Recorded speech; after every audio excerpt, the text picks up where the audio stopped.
परमेश्वर की सच्ची आराधना कैसे करें। हम आराधना करने में उसका प्रतिफल को हम जानते हैं और ये भी जानते हैं कि परमेश्वर आत्मा है, उसकी आराधना आत्मा सच्चाई से करना चाहिए। कैसे करना चाहिए? आत्मा और सच्चाई से करना चाहिए। और हम लोग सुनेंगे परमेश्वर का वचन से कि परमेश्वर की सच्ची आराधना कैसे करें। हम लोग सब लोग आराधना करते हैं, लेकिन मैं चाहता हूं कि और भी ज्यादा हम सच्ची आराधना जब हम सीखते हैं, जब हम जानते हैं, तो और भी ज्यादा परमेश्वर की सच्ची आराधना हम कर सकते हैं।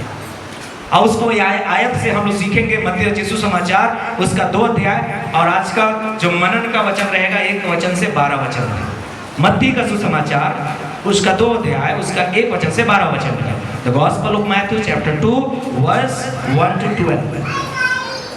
हेरोदेस राजा के दिनों में जब यहूदिया के बैतलहम में यीशु का जन्म हुआ, तो पूर्व से कई ज्योतिषी यरूशलेम में आकर पूछने लगे, यहूदियों का राजा जिसका जन्म हुआ है कहाँ है?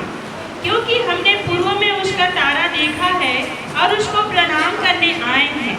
यह सुनकर हेरोदेस राजा और उसके साथ सारा यरूशलेम घबरा गया। तब उसने लोगों के सब प्रधान याजकों और शास्त्रियों को इकट्ठा करके उनसे पूछा, मसीह का जन्म कहाँ होना चाहिए? उन्होंने उससे कहा, यहूदिया के बैतलहम में, क्योंकि भविष्यवक्ता के द्वारा यूँ लिखा गया है, हे बैतलहम, तू जो यहूदा के प्रदेश में है, तू किसी भी रीति से यहूदा के अधिकारियों में सबसे छोटा नहीं, क्योंकि तुझमें से एक अधिपति निकलेगा जो मेरी प्रजा इस्राएल की रखवाली करेगा। तब हेरोदेस ने ज्योतिषियों को चुपके से बुलाकर उनसे पूछा कि तारा ठीक किस समय दिखाई दिया था, और उसने यह कहकर उन्हें बैतलहम भेजा, जाओ उस बालक के विषय में ठीक ठीक मालूम करो, और जब वह मिल जाए तो मुझे समाचार दो, ताकि मैं भी आकर उसको प्रणाम करूं। वे राजा की बात सुनकर चले गए, और जो तारा उन्होंने पूर्व में देखा था वह उनके आगे आगे चला, और जहाँ बालक था उस जगह के ऊपर पहुंचकर ठहर गया। उस तारे को देखकर वे अति आनंदित हुए।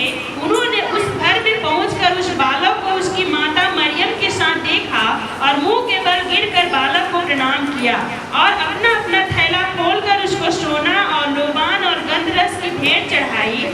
तब स्वप्न में यह चेतावनी पाकर कि हेरोदेस के पास फिर न जाना, वे दूसरे मार्ग से अपने देश को चले गए। पूरा पढ़ लिए 12 वचन तक। हालेलुया।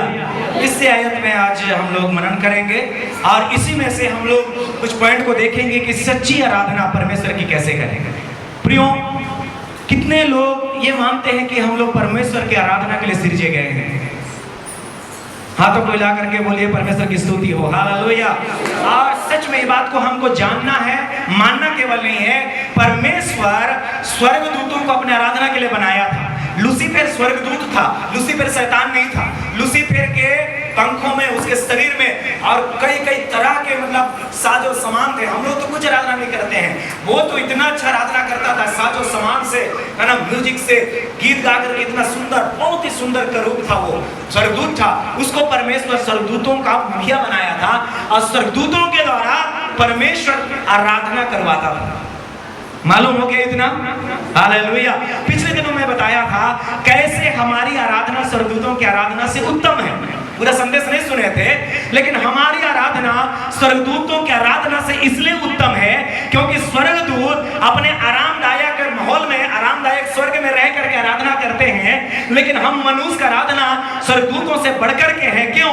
क्योंकि घर में राशन नहीं है, हमारे पॉकेट में पैसा नहीं है, हमारे प्रार्थना का उत्तर नहीं है, लेकिन फिर भी मैं और आप आराधना करते हैं। इसलिए स्वर्ग का परमेश्वर स्वर्ग से उतर करके आपका आराधना को सुनने के लिए आ जाता है। हालेलुया। ये है सच्ची आराधना। इसलिए कहा गया है कि परमेश्वर स्वर्गदूतों की आराधना से बढ़ करके परमेश्वर आपकी आराधना को चाहा। क्यों? क्योंकि आपके पास दुख है, एक चीजें खींच रहा है पीछे, संघर्ष खींच रहा है पीछे, दुख और चिंताएं खींच रहा है पीछे, लेकिन फिर भी आप कहते हैं मैं संडे आराधना को आराधना करने के लिए जाऊंगा। परमेश्वर इसलिए पसंद करता है। आज बहुत सारे लोग संडे आराधना में छुट्टी मनाते हैं, बिना काम का, बिना ड्यूटी का। सच में कहता हूं, आप परमेश्वर के और करीब आइए, परमेश्वर के नजदीक आइए। संडे आराधना को कभी नेगलेक्ट मत करिए। जब तक इमरजेंसी ना हो, कोई मर ना जाए, और जब तक ड्यूटी करने वाले आपका बॉस है ना जबरदस्ती ना बुला ले, ड्यूटी करना ही है, तब बात अलग है। लेकिन आप आराम से संसारिक चीजों के लिए अपना संडे आराधना को सैक्रिफाइस मत करें। इसीलिए परमेश्वर अपने लोगों को, जब वो उसको गिराया, कहानी लंबा है, जब हम पुराने स्वर्गदूतों के बारे में हम देखते हैं तो उसको क्या किया, घमंड किया। कौन घमंड किया? स्वर्गदूत घमंड किया कि मैं गाना गाता हूँ, बजाता हूँ, आराधना करता हूँ तो परमेश्वर की महिमा होती है, लेकिन परमेश्वर अपने बराबर में मेरे को सीट नहीं दिए हैं, ऐसा मन में विचार कर लिया। और ये पहला पाप था, है ना? पहला पाप कहते हैं स्वर्गदूतों का, मनुष्य का नहीं, स्वर्गदूतों का। तो वो सोच ही परमेश्वर से स्वर्गदूत को अलग कर दिया, और ऐसा होता है कि स्वर्गदूत को क्या कर दिया परमेश्वर ने, नीचे फेंक दिया, उसके पंख को काट दिया। बहुत सारे हैं ना उधर, है ना, जो बाइबल में वर्णन नहीं है, लेकिन जब हम दानियल का पुस्तक या यशायाह का पुस्तक पढ़ते हैं तो हमको मालूम पड़ता है कि हे करूब जैसा सुंदर भोर का तारा, तू क्यों गिराया गया? तू तो है ना उत्तम उत्तम जड़ी हीरा जवाहरात से जड़ा हुआ था। ऐसा वो लूसीफर के बारे में लिखा गया, तो उसको गिरा दिया गया। उसके बाद परमेश्वर ने क्या कहा कि अब मैं मनुष्य को अपने स्वरूप में बनाऊंगा जो मेरी आराधना करेगा। इतना समझ में आ गया? हालेलुया।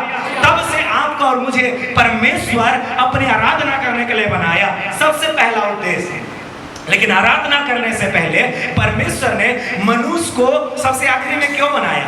उत्पत्ति में जब आप देखेंगे, पहला दिन में क्या बनाया परमेश्वर ने? आकाश, पृथ्वी, है ना, उजियाला बनाया, है ना, अंधेरा बनाया, बहुत सारी चीजें बनाया, और आखिरी में ही मनुष्य को क्यों बनाया? एक व्यक्ति सवाल करते हैं। तो परमेश्वर का कहना ये, उनका सोचना ये कि अगर मैं पहले बना देता मनुष्य को, मनुष्य के लिए खाने की जरूरत है, मनुष्य के लिए पीने की जरूरत है, मनुष्य के लिए रहने की जरूरत है, तो वो कैसे फिर वो मतलब सर्वाइव करते, कैसे वो जिंदा रहते? तो इसीलिए परमेश्वर सब व्यवस्था पहले कर दिया, उसके बाद परमेश्वर ने मनुष्य को बनाया। हालेलुया। और ये दोनों तरफ लागू होता है। जब आप परमेश्वर आपके लिए व्यवस्था किया है, आप परमेश्वर को आराधना करें। और इसका दूसरा अर्थ ये भी है, जब आप परमेश्वर की आराधना करते हैं, परमेश्वर आपके लिए व्यवस्था करता है जिंदगी के लिए। हालेलुया। जब आप आराधना करते हैं, क्यों? क्योंकि सबसे मूल सिद्धांत यही है कि हम परमेश्वर के लिए जिए, परमेश्वर की आराधना करें। और परमेश्वर ने क्या बोला कि सब वस्तुएं तुम्हारे लिए जो जीवन के लिए जरूरत है, रोटी के लिए, कपड़ा के लिए, मकान के लिए, परमेश्वर तुम्हारे लिए प्रबंध करेगा। हालेलुया। और आज सच्ची आराधना हम कैसे करें परमेश्वर का? इसलिए हम और आप परमेश्वर के लिए आराधना करने के लिए चुने गए हैं। आराधना एक विश्वासी का सबसे बड़ा सौभाग्य है। ये आपका ड्यूटी नहीं है कि मैं परमेश्वर आराधना दे रहा हूं इसलिए ले रहा हूं, नहीं, ये सौभाग्य समझिए कि परमेश्वर मुझे आराधना करने का सौभाग्य दिया। मैं परमेश्वर के भवन में आकर के हर संडे आराधना में करता हूं। ये क्या है? परमेश्वर का दिया हुआ आपके लिए क्या है? सौभाग्य है, सौभाग्य है। और ये है ना, आपके लिए बड़ी जिम्मेदारी परमेश्वर सौंपा है कि आप आराधना करें। और ये कोई परंपरा नहीं है, ये विधि नहीं है, ये सिस्टम नहीं है कि हम लोग 4 गाना गाएं और उसके बाद वचन सुने और ऐसा हम हर दिन करते नहीं। ये आराधना परमेश्वर का उद्देश्य है मनुष्य जाति के लिए, हमारा सौभाग्य है। इसको ड्यूटी जैसा ना निभाएं, इसको आराधना हमारा सौभाग्य है बोल करके हम 2 घंटा 3 घंटा जो भी आराधना, केवल गीत गाने का पाठ नहीं है, ध्यान से सुनेंगे। आराधना केवल 4 गीत 5 गीत गाना केवल नहीं है। आराधना वचन सुनना भी आराधना है, भजन संहिता पढ़ना भी आराधना है, भेंट देना भी आराधना है, और है ना नाचना भी आराधना है, वचन सुनना भी आराधना है। मतलब संडे है ना, जो कुछ भी हम एक्टिविटी करते हैं कलीसिया में, वो सब आराधना है। हालेलुया। तो आराधना हर एक चीज हमारे जीवन में है ना सौभाग्य है समझ करके हमें करना है। तो मत्ती 2 अध्याय उसका 1 वचन से 12 वचन तक हम लोग पढ़े हैं और इसी में से देखेंगे। तो सच्ची आराधना कैसे होता है? जो इन लोग का जो बुद्धिमान लोग 3 लोग 4 लोग जो भी लोग आए, सच्ची आराधना कैसे होता है उनकी जिंदगी से हम देखेंगे। कौन लोग आए जब यीशु मसीह पैदा हुआ? कौन देखने आए उनको? ज्योतिषी लोग आए और उन लोग ज्ञानी थे, उन लोग खगोल शास्त्री, खगोल है ना, तारे गणों को पढ़ने वाले है ना, उनको क्या बोलते हैं? हाँ, जो भी है ना खगोल विद्या, जो भी है ना ब्रह्मांड के बारे में छानबीन खोजबीन करते हैं, बुद्धिमान लोग, ज्ञानी लोग थे बताते हैं बाइबल। उन लोग जब तारा को होते हुए देखे तो लोग समझ गए, क्योंकि उन लोग पहले से भी पढ़े थे इतिहास को, पहले बातों को पढ़े थे कि एक राजा पैदा होगा। और आप जानते हैं भविष्यवाणी को ना लोग विश्वास करते हैं। पिछले दिनों में कुछ घटना हो रहा था और उसमें है ना संसारिक एक भविष्यवक्ता है ना, वो नेपाल का कहीं का है और का बाबा है। तो वो बहुत साल पहले वो भविष्यवाणी किया था। लोग जब घटना होता है, ट्रेन घटना हुआ, ये युद्ध हुआ, वो युद्ध हुआ और इसका युद्ध हुआ, तो उसको मिलान करते हैं कि हाँ इसका भविष्यवाणी सही हो रहा है देश में जो हो रहा है ना। क्या बाबा है ना, गेगा बाबा की ढोंगा बाबा जो भी है ना, एक बुजुर्ग जैसा वो इंसान है, उसका भविष्यवाणी जो कई साल पहले कर दिया गया था, उसको जब भी दुनिया में घटना होता है आप न्यूज में देखेंगे। पिछले दिनों में न्यूज भी चल रहा था, देखो ये वेगा बाबा, हाँ याद आ गया, बाबा वेगा ना भविष्यवाणी किया था। दुनिया के बारे में भी थोड़ा थोड़ा ख्याल रखिए, तब आपको समझ में आएगी भविष्यवाणी झूठी नहीं है। वो उनके लिए, दुनिया के लिए भविष्यवाणी था। बाबा वेंगा ने भविष्यवाणी किया था, ये होना है, वो होना है। तब बताइए हमारा बाइबल के सच्चे भविष्यवक्ता लोग कितना जेन्युइन है। हालेलुया। जब संसारिक भविष्यवक्ता लोगों के बारे में, इसका मतलब एक चलन था और एक विश्वास था, और ये सच भी है कि संसार में भविष्यवक्ता लोग हैं। संसार के भविष्यवक्ता, बसी भविष्यवक्ता, विश्वासी भविष्यवक्ता बाइबल में भी है। जब बाबू इसराइल और फलस्तीन मतलब लोगों के बीच में जब युद्ध हो रहा था है ना, बलाम राजा, बालाक राजा के विषय में आपने सुना है। तो बोलता है एक संसारिक भविष्यवक्ता को घूस खिला करके बोले भविष्यवाणी करो के लिए, लोग नाश हो जाए, मर जाए, लोगों की खेती नाश हो जाए। लेकिन ऐसा परमेश्वर बदल दिया आते आते, बोला जीवते परमेश्वर के लोगों को मैं कैसे मैं इनको गलत भविष्यवाणी दे सकता हूँ, और अच्छा भविष्यवाणी करते गए। हालेलुया। तो संसार में भी भविष्यवक्ता लोग थे जिनका भविष्यवाणी लग जाती थी, क्योंकि वो भविष्यवाणी किसके द्वारा लगती थी? शैतान के द्वारा। और शैतान भी काम करता है, याद रखिए। तो शैतान के पास चले जाए काम कराने के लिए? नहीं, शैतान का जो काम है वो लालच काम है, वो धोखे का काम है। यीशु मसीह को क्या बोला? ये दुनिया का मालिक मैं हूं, अगर मेरे को एक बार प्रणाम कर देगा तो मैं दुनिया को तेरे लिए दे दूंगा। देता कि नहीं देता? दे देता है, शैतान देता है।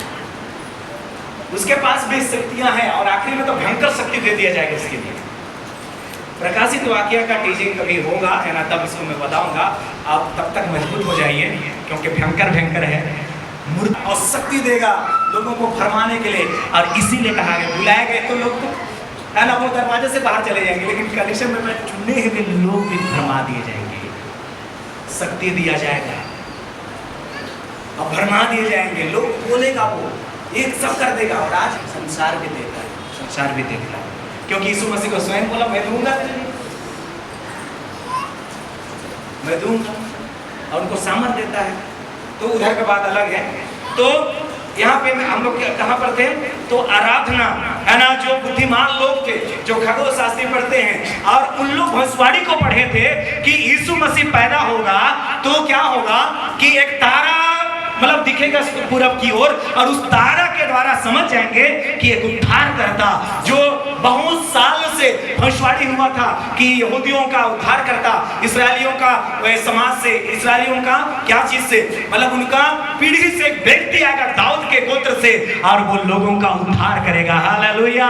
इस बात को उन्होंने पढ़ा था, इसलिए जब तारा को देखे वो लोग चलते आए, और आए तो उनके जीवन से हम लोग देखेंगे कि उन लोग कैसे आराधना किए परमेश्वर का। प्रणाम करने के जगह में इंग्लिश बाइबल में लिखा है वर्शिप, और ग्रीक बाइबल में भी जो ओरिजिनल बाइबल है उसमें भी लिखा है, जो लिखा है उसका अर्थ होता है आराधना करना। ये केवल प्रणाम करना नहीं, ये आराधना करना लिखा है, जो 2 वचन में होता है। 2 वचन पढ़िए। यहूदियों का राजा जिसका जन्म हुआ है कहाँ है?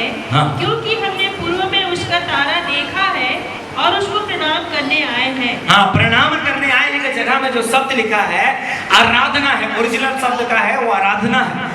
मतलब पहला चीजें हैं कि मत्ती 2 का 2 वचन से हम सीख सकते हैं कि ज्ञानी लोगों को किसी ने नहीं बोला कि आप जाओ राजा पैदा हुआ है, चलो आज मीटिंग हो रहा है, चलो आज संडे आराधना है, आराधना करने चलें। पहला चीज है सच्चा आराधना स्वयं के दिल से उत्पन्न होता है। पहला पॉइंट, सच्चा आराधना स्वयं का जानबूझ करके कदम उठाया गया आराधना सच्चा आराधना होता है। बोलो यीशु मसीह की। स्वयं की इच्छा से आप पहला पॉइंट लिख सकते हैं कि सच्चा आराधना, सच्ची आराधना करना हमें सिखा दे प्रभु जी बोलते हैं। तो आज इस आयत से हम लोग सीख रहे हैं कि सच्ची आराधना क्या होता है। पहला पॉइंट, आराधना आपका स्वयं का इच्छा से आराधना होना चाहिए। कैसी इच्छा से आराधना होना चाहिए? कैसे? इन लोग ज्ञानी लोग आए स्वयं जानबूझ करके आपको, मतलब इंटेंशनली, क्या बोल सकते हैं उसको, इंटेंशनली मतलब जानबूझ करके आपका इंटेंशन होना चाहिए, आपका इरादा होना चाहिए, कह सकते हैं। तो मतलब आपकी इरादा से आराधना होना चाहिए। कैसे?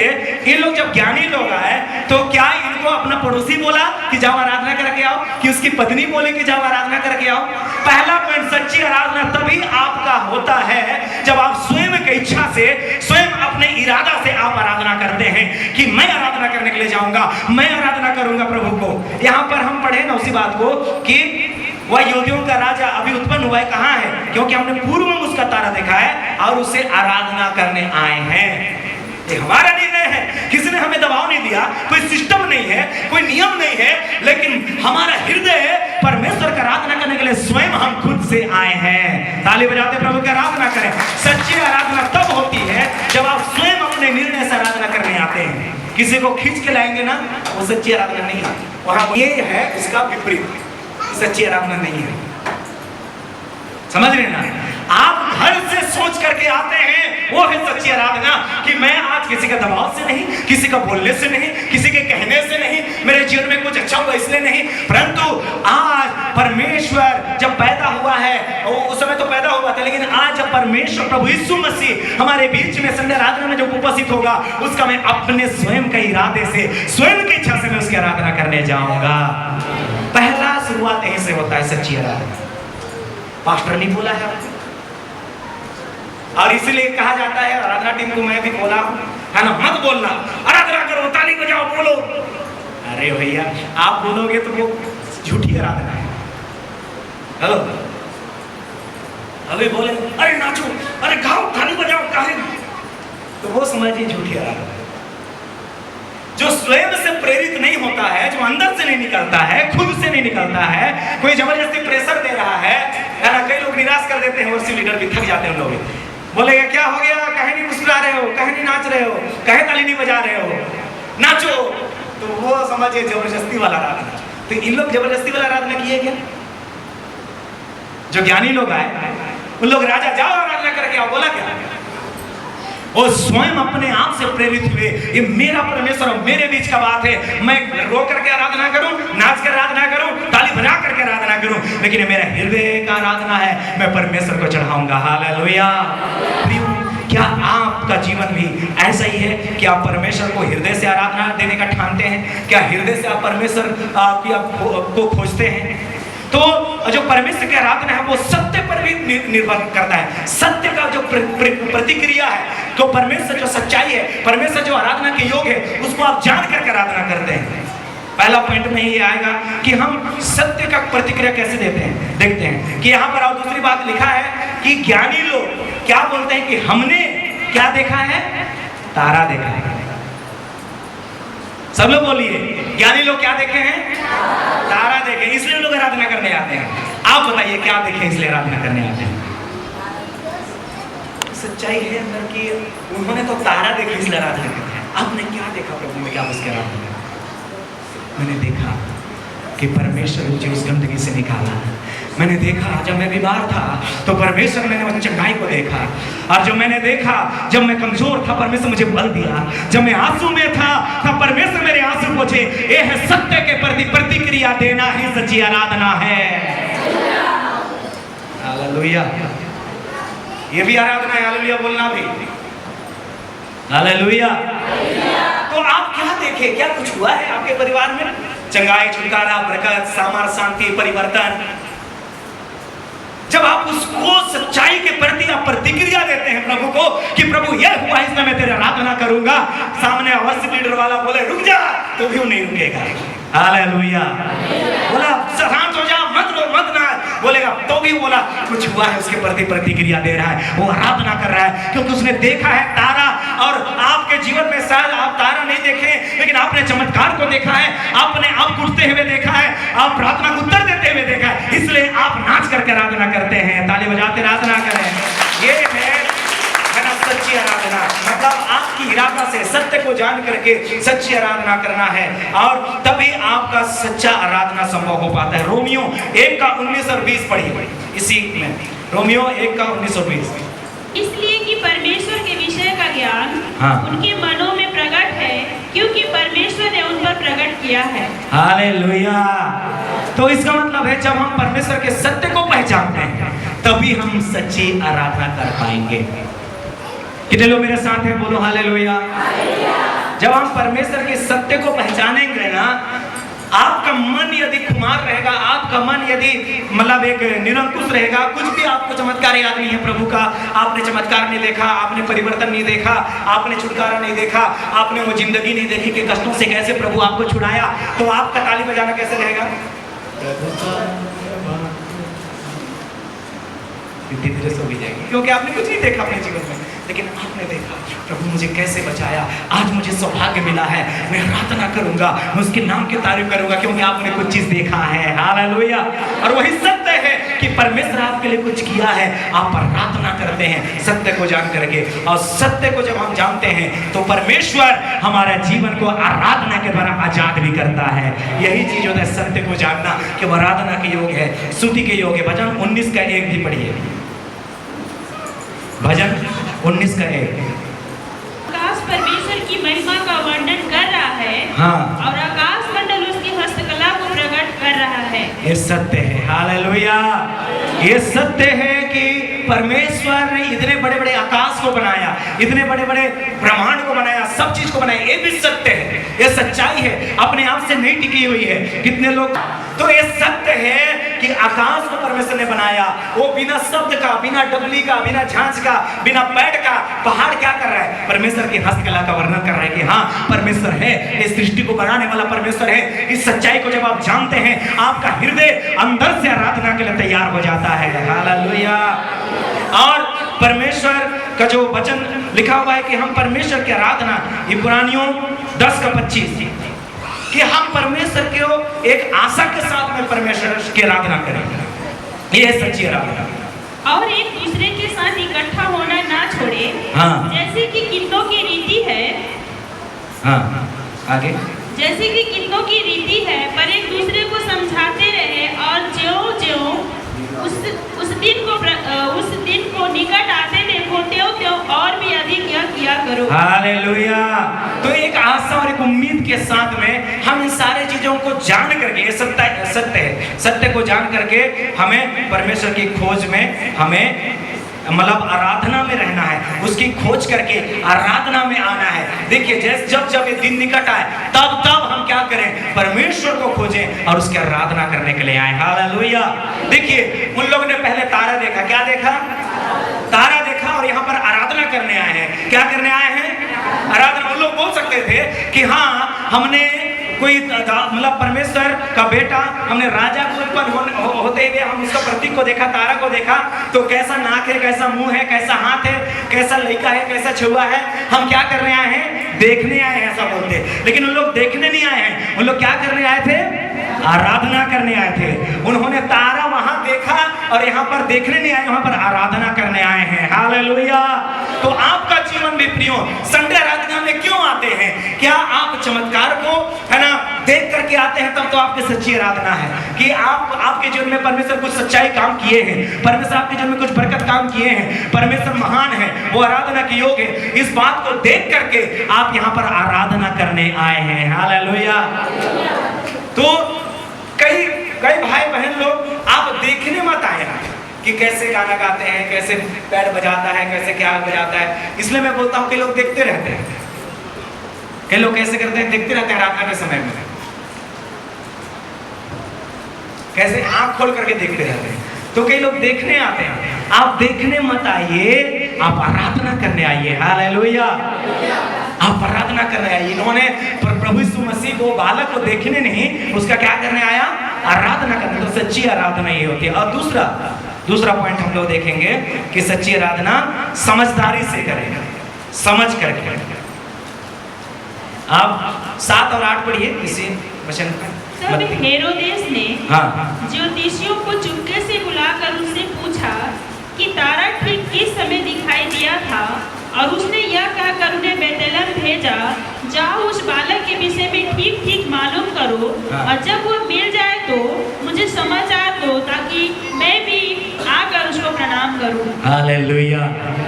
आपको क्या लगता है कि हेरोदेस राजा सही बोल रहा था कि उनके साथ झूठ बोल रहा था, कि छल कर रहा था, कि उनको घुमा रहा?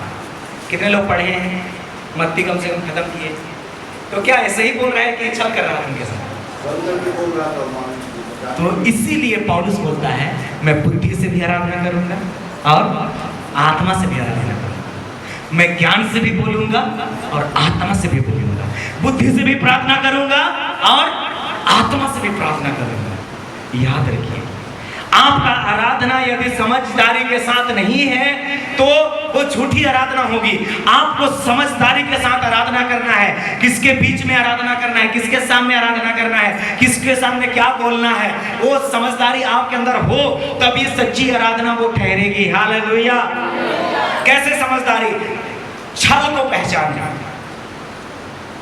आप पढ़िए उसका 16 वचन, 2:16।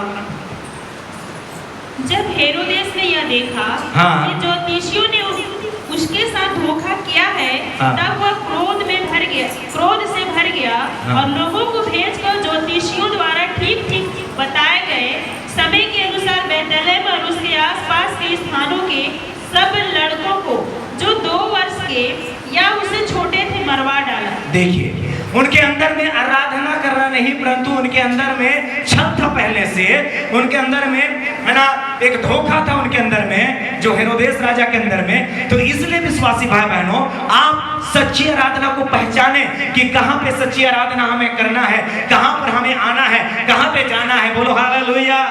प्रियो, आज संसार में बहुत सारे ऐसे लोग निकल गए हैं जो है ना मतलब सुपरस्टिशियस, मतलब सुपर स्पिरिचुअल, चाहे सुपरस्टिशियस, चाहे बोल सकते हैं हाइपर वाले, है ना, ऐसा करके बहुत सारे अपना है ना अकाउंट खोल लिए हैं, फिर फेसबुक अकाउंट, इंस्टाग्राम, हर जगह बोले आपके चर्च में सच्ची आराधना नहीं होता, हमारे यहाँ जाओ, हमारे यहाँ, हमारे वहाँ। और आज बहुत सारे मसीह और विश्वासी लोग धोखा खा गए। कितने लोग ऑनलाइन में जुड़ते हैं? सावधान रहना है, पहचानना है। क्यों मैं बोल रहा हूँ? क्योंकि ये बात मैं बहुत साल पहले भी बोल चुका था और उन्होंने नहीं माना। कई लोग तो बोले हम पुराने विश्वासी हैं, हम धोखा नहीं खाएंगे। पुराने विश्वासी नहीं, बोले चुने हुए को भी भरमा जाएंगे। और उसके बाद में बहुत सारे, और प्रियो बहुत सारे आज संसार में, कोई तो कोई ऑनलाइन प्रभु खोज दे रहा है, कोई बोल रहा है ऑनलाइन ही सब कुछ होगा, कोई बोल रहा है हाँ ठीक है तेरे घर में ऐसा है, कोई बोल रहा है ठीक है अपने गले का सोना निकालो, कोई बोल रहा है चांदी निकालो।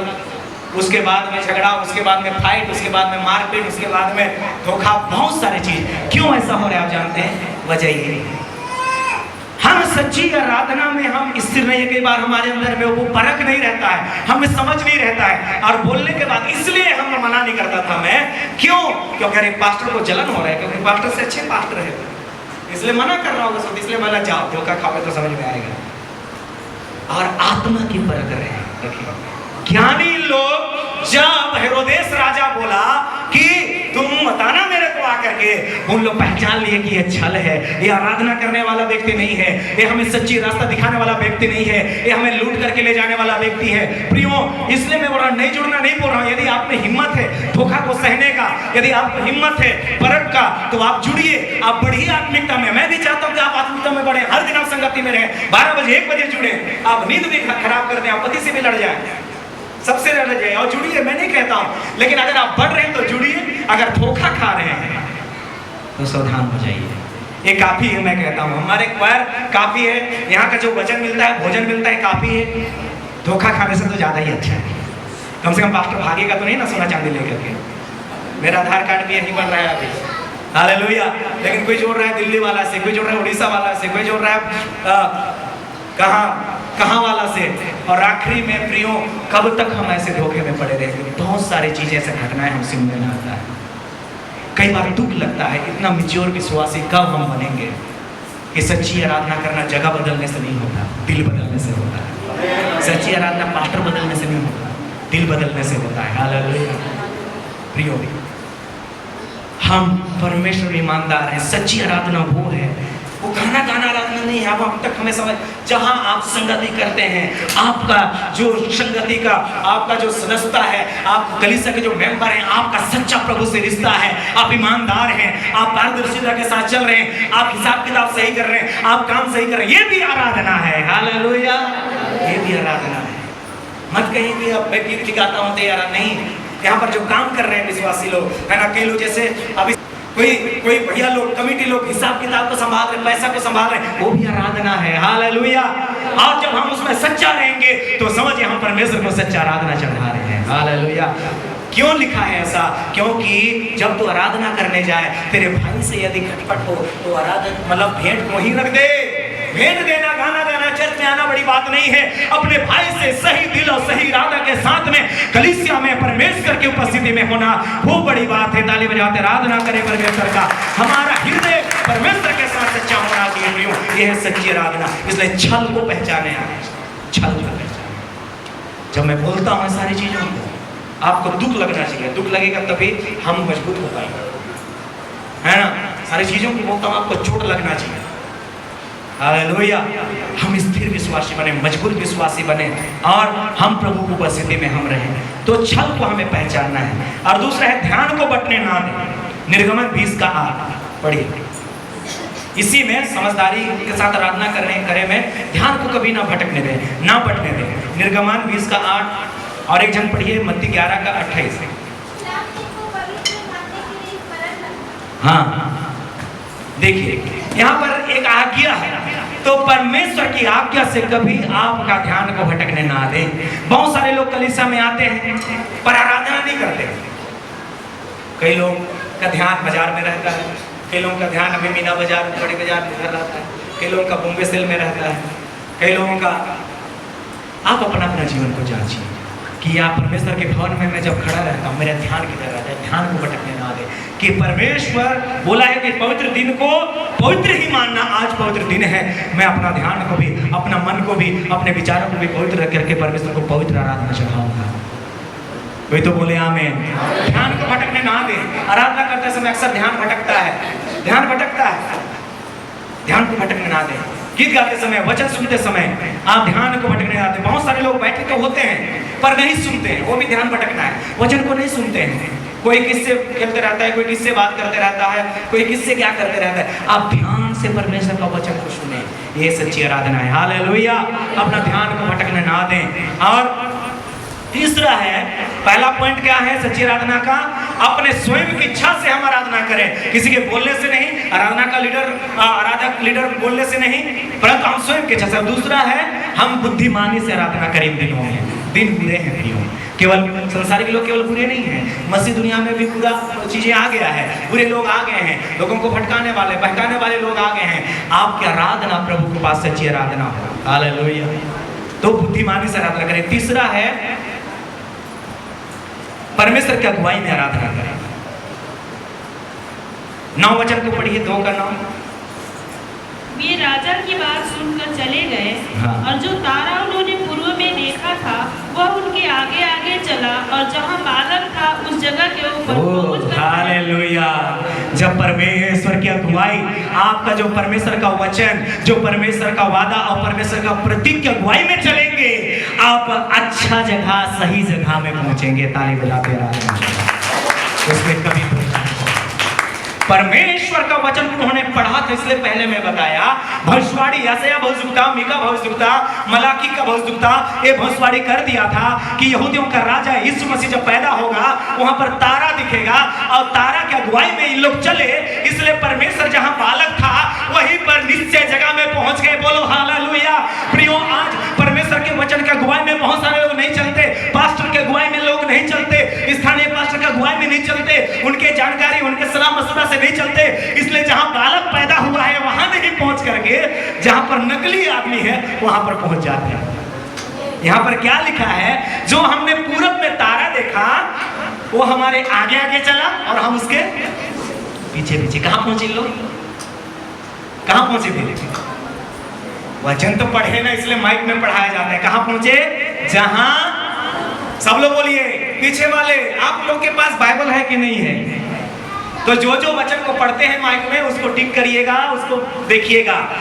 तारा की अगुवाई में चले, जो परमेश्वर के का एक प्रतीक था और परमेश्वर का अगुवाई करने का एक मतलब एक आधार था, उसकी अगुवाई में चले तो जहां बालक था करेक्ट वहीं पर पहुंच गए। कहां पहुंचे? पीछे वाले बोलेंगे यदि सही जगह में पहुंचना है। आज परमेश्वर का प्रतीक, परमेश्वर का आधार वचन है। वो अपने दासों को रखा है अगुवाई करने के लिए, ताकि हर एक बातों को उनसे पूछ करके करें, उनकी अगुवाई में करें। कौन कैसा है पूछ लें। जब हम उनकी अगुवाई में करेंगे, जहां बालक यीशु मसीह है, जहां हमारा मंजिल है, जहां पर हमारा परिमाण है, जहां पर हमारा रिजल्ट है, वहीं पर हम सही जगह में पहुंचेंगे। बोलो यीशु मसीह की। और आज भटकने का दूसरा कारण यही है कि अगुवाई में नहीं चलते। पहला चीज तो परमेश्वर की अगुवाई में चलना ही चलना है, लेकिन परमेश्वर आदमी तो नहीं है ना कि वो दिखे। परमेश्वर की अगुवाई में चलने के साथ में दूसरा है, हमें एक आधार दिया है, वो है वचन। क्या है? वचन। और अगर ये भी हर एक लोग, यहां तक कि मैं भी पूरे वचन को नहीं समझ पाया हूं, तीसरा है सरल चीज, वो है आपका स्थानीय दास। ये तीन चीजें परमेश्वर मनुष्य का अगुवाई करने के लिए दिया गया है, ताकि पवित्र कलीसिया सिद्ध किए जाएं और उन लोग बढ़ते जाएं। हालेलुया। लेकिन जब हम तारा जो दिखाया गया है, जो अगुवा है, उसके अगुवाई के बगैर हम किसी और छल और कपट में पड़ जाते हैं, वहीं पर आखिरी में हम लोग धोखा पड़ जाते हैं। सब लोग इधर ध्यान देंगे, बोलो हालेलुया। अगर धोखा नहीं खाना है तो जो तारा देखे हैं उसके पीछे पीछे चलना है। हमने क्या देखा है? हमने गिरना को देखा है, हमने उठना को देखा है, हमने धोखा को देखा है, हमने विरोध को देखा है। कितने लोग देखे हैं अभी तक का विश्वास का सफर? सेवा कलीसिया के स्थायी विश्वासी सब लोग हैं, हाथ उठाना नहीं है, लेकिन एक सवाल है, क्या आपने कमी को नहीं देखा है? देखा है। आपने विरोध को देखा है? देखा है। आपने धोखा खाए हुए लोगों को देखा है? देखा है। देखने के बाद भी कई बार हमारा चिर में चला। हालेलुया। हमने देखा है, आपने देखा है, तब भी आज परमेश्वर आपको अपना स्थिर रखा है। उसको देख करके अगुवाई में चलेंगे प्रियो, परमेश्वर हमें स्थिर रखेगा। जहां हमें पहुंचना है स्वर्ग का राज, कभी एक भेड़ भी भटकने नहीं पाएगा, परंतु उसके अगुवाई में चलेंगे, निश्चय हम आशीष को प्राप्त करेंगे। हालेलुया। तो इसलिए हम लोग क्या परमेश्वर की अगुवाई में चले। परमेश्वर दूसरा प्रतीक क्या दिया है? दिखने वाला चीज बाइबल दिया है और दास दिए हैं, उनके अगुवाई में चले। कुछ भी काम करें हमारे जीवन में उनके अगुवाई में करें, उसे सलाह मशवरा में करें, है ना। तब परमेश्वर निश्चय है जिस काम के लिए आपने सलाह लिया है, बाइबल बताता है जहां बालक था वहां पहुंच जाएंगे, क्योंकि आपने अगुवाई में चला है। हालेलुया। ये है सच्ची आराधना, परमेश्वर की अगुवाई में चलना सच्ची। दूरी के प्रति उन लोग उतना दूर से क्या, उसमें बैलगाड़ी ऊंट गाड़ी ज्यादा था, अब उसमें शायद आए होंगे, फिर उतरे होंगे, फिर गधा को लेकर चलते थे, गधा में भी चलते थे उस समय के यीशु मसीह के जमाने वाले लोग।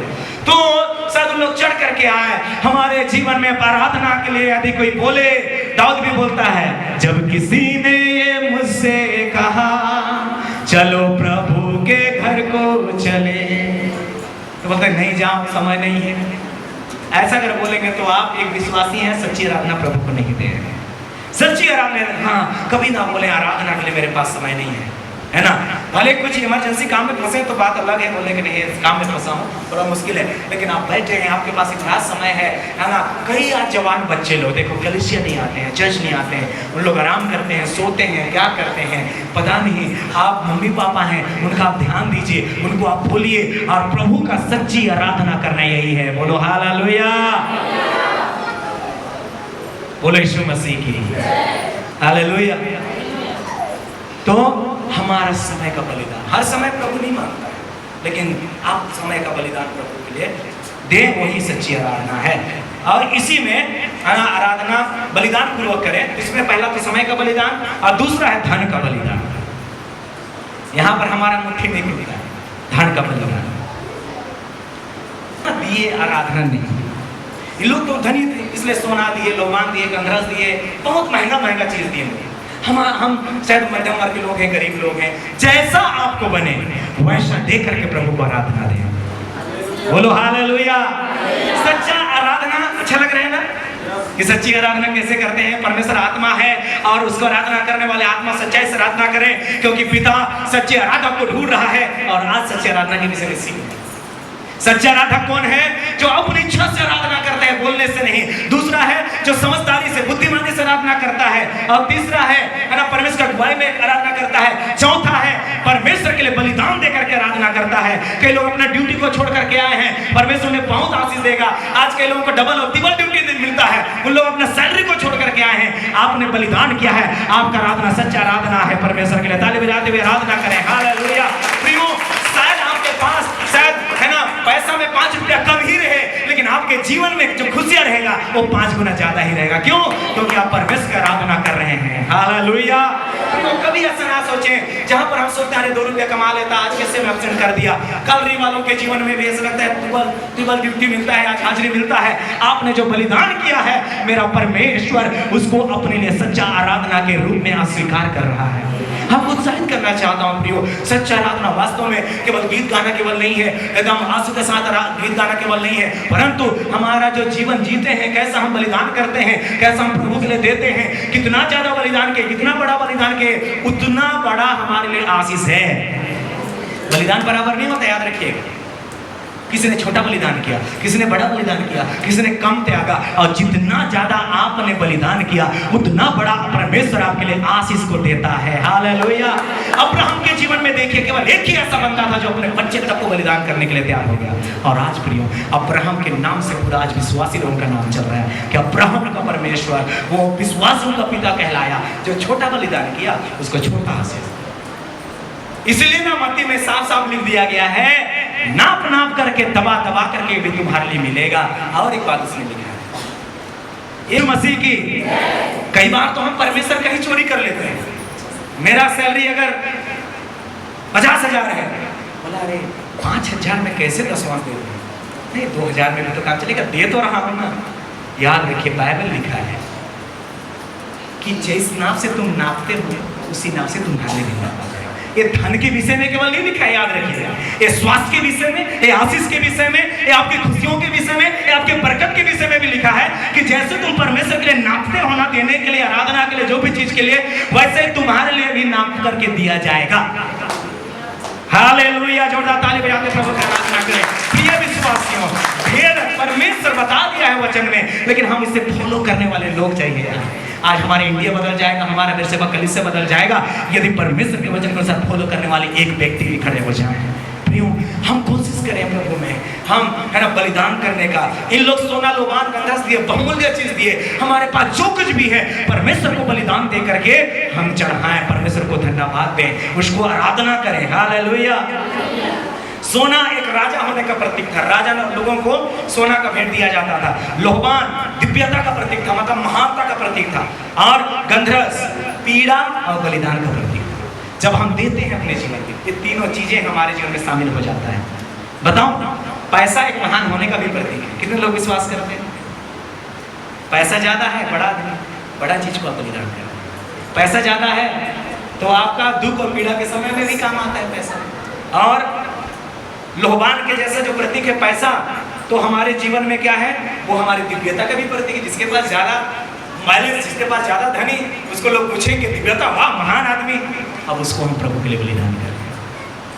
है ना, तीनों चीजें शामिल हो गया। सोना का प्रतीक क्या मैं बताया, राजा होने का प्रतीक। राजा लोगों को सोना का भेंट दिया जाता था। और लोहबान का प्रतीक है दिव्यता होने का, महान होने का। और गंधरस का प्रतीक है पीड़ा और बलिदान का। तो हम जब पैसे का बलिदान देते हैं या धन का बलिदान आया, पहला चीज है कि बलिदान देकर के करें, उसमें समय का बलिदान, दूसरा है धन का बलिदान। बोलो यीशु मसीह की। उसमें हमें पीड़ा होता है, उसमें हमें दर्द होता है, उसमें हमारा दिव्यता, उसमें महानता सब शामिल है पैसा में, है ना। बाप बड़ा ना भैया, हाँ, और उसी को हम प्रभु के लिए दे रहे हैं, तो बड़ा चीज प्रभु के लिए दे रहे हैं ना। तो हमारे जीवन में दर्द होना चाहिए।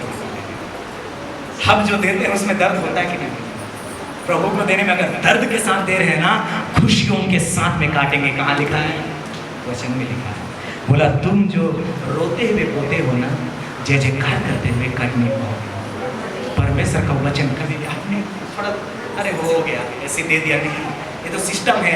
पता नहीं पास्टर जी चेक करेंगे रसीद को, उसके बाद में अरे देखेंगे ये आदमी विश्वासी कभी दसवां नहीं, ऐसा बोल करके चलो सिस्टम से दे देते हैं। नहीं, सिस्टम ये व्यवस्था नहीं है कि आप मेंबर हैं तो आप दे रहे नहीं। आप दिल से प्रभु के लिए दे रहे हैं, दर्द होकर के प्रभु के लिए दे रहे हैं। अरे इतना ज़्यादा मैं दे दिया, दर्द होगा तो आपके जीवन में खुशियों के साथ कटनी काटेंगे। वही तो बोलो आप एक विश्वास करने वाले। बलिदान ये है सच्ची आराधना।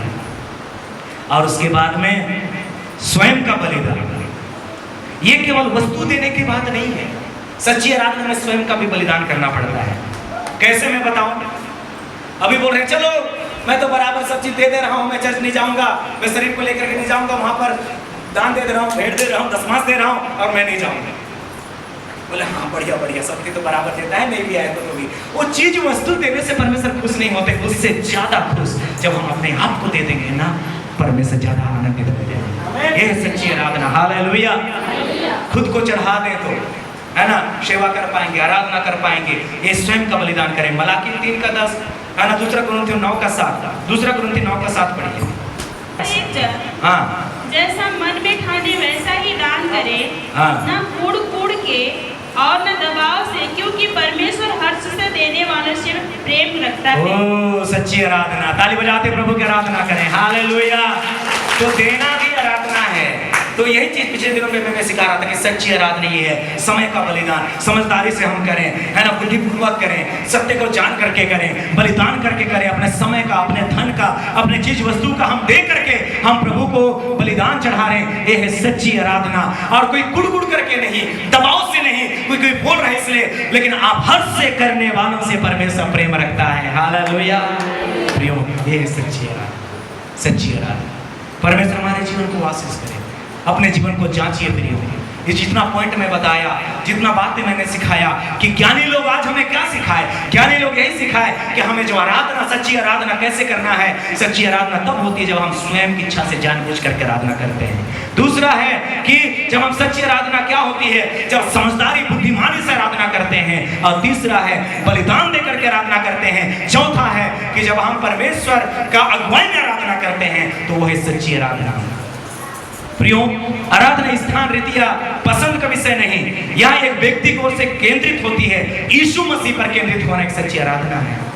समय कैसा भी रहे, वस्तु हमारे जीवन में कैसा भी रहे, परिस्थिति हमारे जीवन में जैसा भी जाता रहे, आशीष मिले या ना मिले, हमारी प्रार्थना सुनाई दे रहा है या नहीं दे रहा है, हमें कितना बलिदान करना पड़ रहा है या नहीं पड़ रहा है, ये मायने नहीं रखता। परंतु मैं परमेश्वर को आराधना दे रहा हूँ, ये हमारे जीवन के बंधनों को तोड़ती है। ताली बजाते आराधना करें। प्रियो, आज प्रभु से हम यही ठाने कि मेरी परिस्थिति जैसा भी क्यों ना रहे, मेरे जीवन में निराशाएं रहे, मेरे जीवन में भूख और प्यास रहे। जैसे इस्राएली लोग जब आगे बढ़ रहे थे कनान देश की ओर, जैसे जैसे आशीष को करीब पहुंच गए, बिल्कुल करीब पहुंच गए कनान देश का, ये यरीहो नगर आया और यरीहो नगर का दीवार उनके सामने आ गया। प्रियो, जैसे जैसे हम नजदीक पहुंचते हैं आशीषों का, हमारे जीवन में समस्या का दीवार और ज्यादा खड़ा होने चालू हो जाता है, बड़ा मजबूत दीवार खड़ा हो जाता है, कई समस्या रूपी दीवार खड़े हो जाते हैं। हम आराधना के द्वारा ऐसे बड़े दीवारों को गिरा करके ढा देंगे। ताली बजाते आराधना करें।